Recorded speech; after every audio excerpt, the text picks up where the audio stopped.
SEC Week 5 scores. As you can see, State did a little better than expected. Texas didn't cover the spread.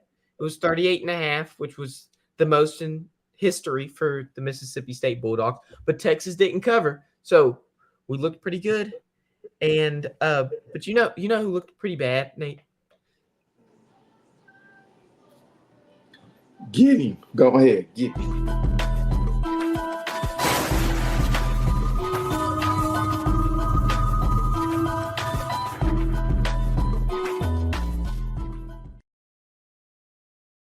The Ole Miss Rebels.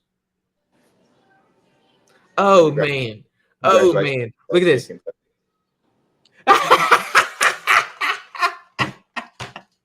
Oh, you can't get. Hold on, let's watch it again. Hold up. You can't get more left than this. Look at this. They had to have the field goal post all the way to the right side of the screen because of how left the ball went. Oh my gosh, Nate. I'm about to show you my reaction from that game because literally I was sitting down watching this. This was not a question of if this kicker can make this kick. It was a mental game at this point. Because you know what the commentators did? I can't remember who was commentating the game. The commentators said this. This man has never kicked a game-tying or a game-winning field goal in his career.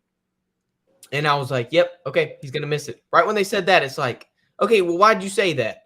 He's probably thinking the same thing. Oh, this would be the first time in my career if I kick this, if I make this. It'd be the first time I've tied a game, took it into overtime potentially, or won a game. You can't get more left than that. But I'll let you talk about it, and then I'll show you my Stephen A. Smith-esque response. I was just really happy. You guys know I played for Mark Stoops. I owe that man so much, and all my coaches at the University of Arizona, just to see him succeed because they should have beat Georgia. Kentucky's supposed to be 3-1 right now, or maybe what is that 4-1 right now, sitting in the top 25. But just to see this wins of such against a powerhouse like Ole Miss, and I'm gonna say a powerhouse because that's what Lane Kiffin is getting this program to, that level. These are program-defining wins and season-changing wins and whatnot. So just to see Coach Stoops, and this Kentucky team battle after a letdown the week prior against Georgia and not let Ole Miss off the hook, it was really, really good. It was a delightful, a delightful sight to see. And these young men at Kentucky, they competed their butts off, held Ole Miss for 1 for 10 on third downs, and that's hard to do. That team is again a team that we picked to compete in the SEC and possibly be a dark horse in the college football playoff. But just to see them go out there and again defy the odds and so forth, and again it was a big upset because they were 15.5-point underdogs.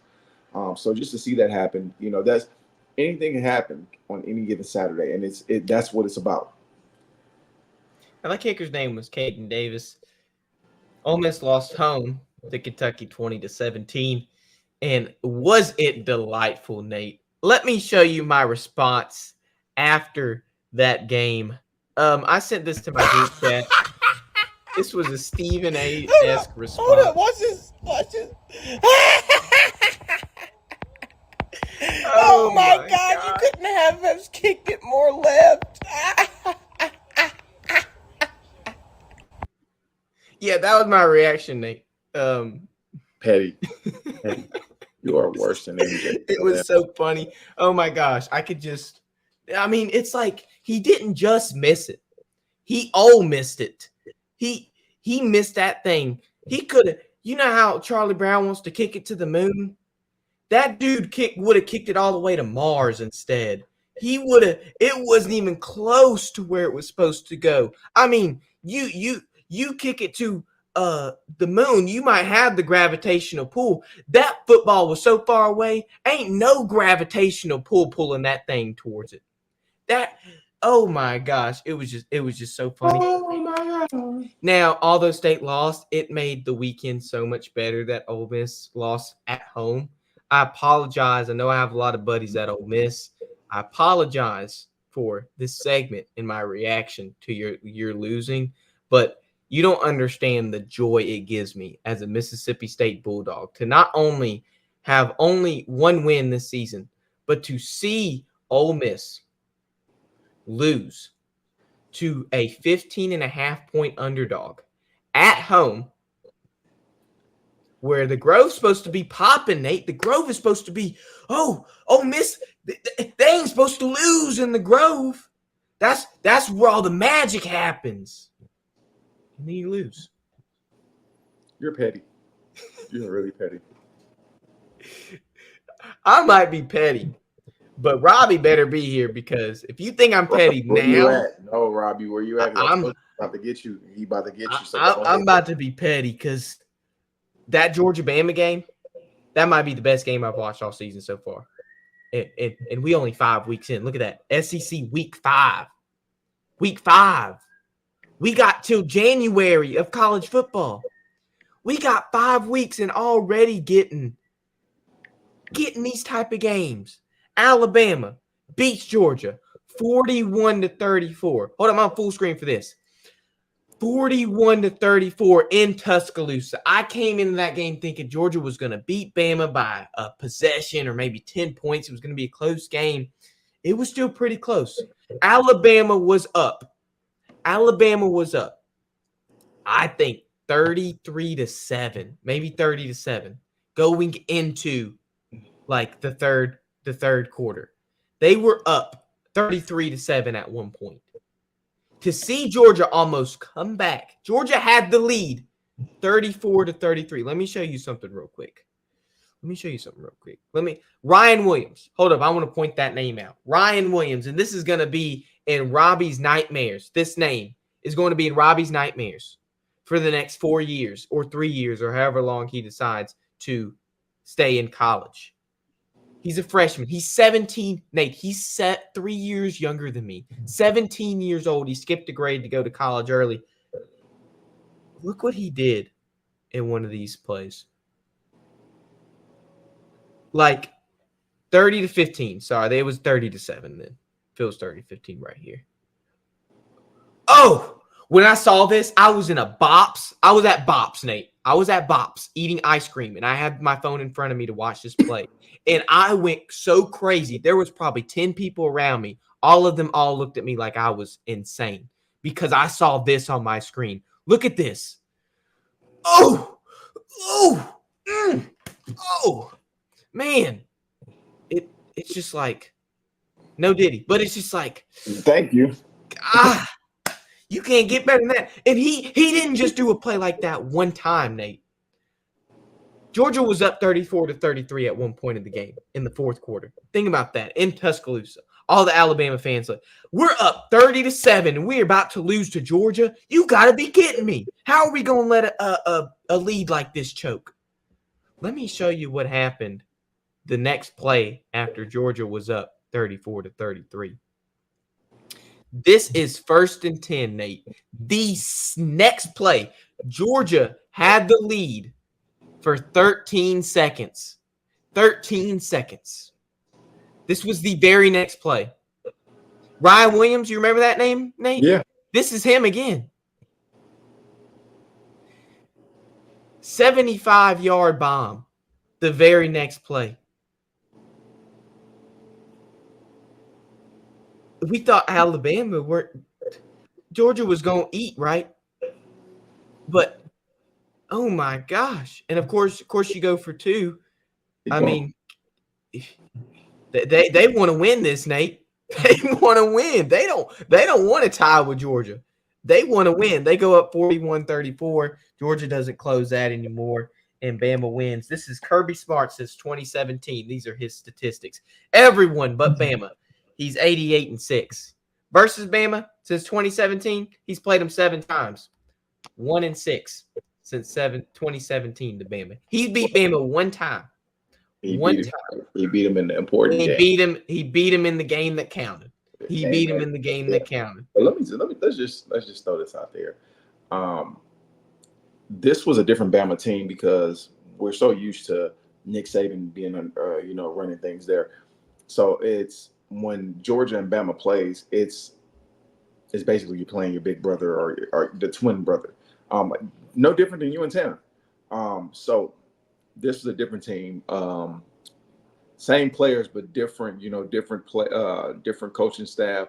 So, again, different schemes schematically. I really feel that they, Bama, because Carson Beck has not seen this defensive, scheme that it threw him off. I think he was a little rattled and he had to get calmed down. And I think one of the things, it was some positives to take from this game.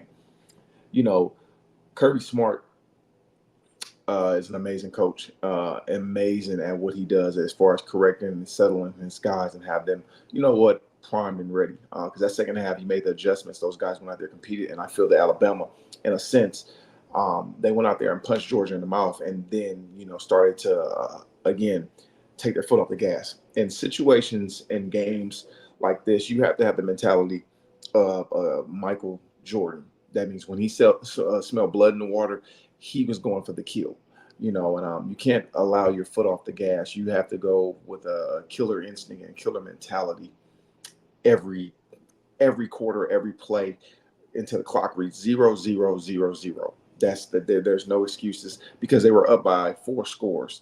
And a true testament to the fight that's in Georgia, that they came back and they took the lead for 13 seconds. But the fact is that they came back from down 28 and took the lead. So again, kudos to them. I know there are no victories in a loss, but that's a victory. Now, let's talk about something real quick. Carson Beck, he threw the ball 50 times. He completed 27 of those passes. He threw for over 400 yards. But the Heisman frontrunner you thought was Carson Beck going into the season did not look like he was the Heisman candidate. But you want to know who did look like the Heisman candidate? Jalen Milroe is on another level than anyone else. When he scored on that long run, when he tightrope on the sideline, it was just like, Houston, we got a problem. Oh, like what did we say right after Jaden Daniels won Heisman, Nate? What did we say? Jalen Milroe. That was next up. That was who was next up in line. Because let me read. Their games are very, very similar and identical. Yes, and Milroe was probably 5th ranked in Heisman odds. Guess where he's at now, Nate? He's number 1 right now. Number one with Travis Hunter, I think, is the close number 2. That was you want to know when people. Let me go full screen for this. Nate. Go ahead. You want to know when people talk about Heisman moment? I'm about to tell you what a Heisman moment looks like. You don't only beat the Georgia Bulldogs at home. You put up 27 for 33, 82% completion passing, 374 passing yards, and 2 touchdowns passing. But not only that, you had 16 carries on the ground, 117 rushing yards, and 2 touchdowns to go along with it. You had a total of 491 yards, just shy of 500, and 4 touchdowns. Who else did we see have those stats in college, Nate? We are now seeing everything that we have said in the past year come to fruition. And it seems to be like that most of the time. I mean, if you go on Thursdays, those guys do not like anything the breakdown has to say. But a lot of stuff the breakdown says, we the breakdown for a reason. We break down what we see. And a lot of times, I'm not trying to flaunt, but in recent memory, we have been pretty accurate on our analyzing. And the Boer QB coach Saban was not. We can say Kirby Smart came from the Saban tree, coaching tree. I mean, you would think, and I said it Thursday, that hey, Kalen DeBoer has a lot to prove going into Georgia.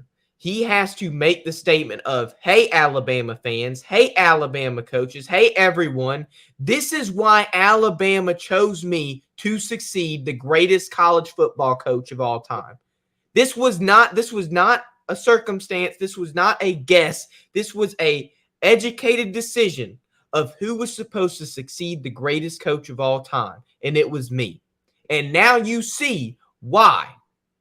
because I went in at home when I was supposed to not win anything this year. I was supposed to barely make the playoffs, and I just beat the Georgia Bulldogs at home. And I didn't just beat them, Nate, although they almost came back. Dominate. I was up 3 scores on them at one point. Four. Four scores. I mean, jeez. Like, it was – and you said, yes, they took their foot off the gas completely. They got way too comfortable. They got way too content. It was – I mean – they got to their destination at 6 o'clock. Georgia got there at 6:05. Yeah, I mean, you can't allow that when you go to the playoffs. And now people are looking at like, okay, well, if Georgia can do that against Bama, and now Bama's number 1, they're still playoff contenders, and that they are. I'm not saying they should not be playoff contenders, but now you have given Georgia, you have highlighted a strength in Georgia's game that you should not have given out to the whole country, because now the whole country knows that when they play the Georgia Bulldogs, there is a strength of, even though Alabama was up 3 or 4 scores at one point in that game, Georgia can now close the gap and be up 34-33 in the little bit of time they had left in that game. You can't allow that to happen. As Alabama, I'm making a statement. I am making a statement saying this is what, and I hate to say this because I hate dynasties, but I have to give them respect. This is why Alabama, its dynasty didn't end with Nick Saban. We're a dynasty for a reason, and we're continuing that bar. And it was a great football game. It was so good. Best game of the season. I'm going to give the second place to Baylor in Colorado. That was a very fantastic game. But when you have teams like Georgia and Alabama play a game like they did last night, even though it didn't go into overtime or we didn't see a huge we basically saw a Hail Mary throw. I mean, that last play I just showed you. I mean, we didn't see like a Shedeur Sanders Hail Mary throw he threw against Baylor to send it into overtime. But we saw a lot of good. Oh, man, this is why I love college football, Nate. Oh, and we only in week 5. We have so much more. So much more.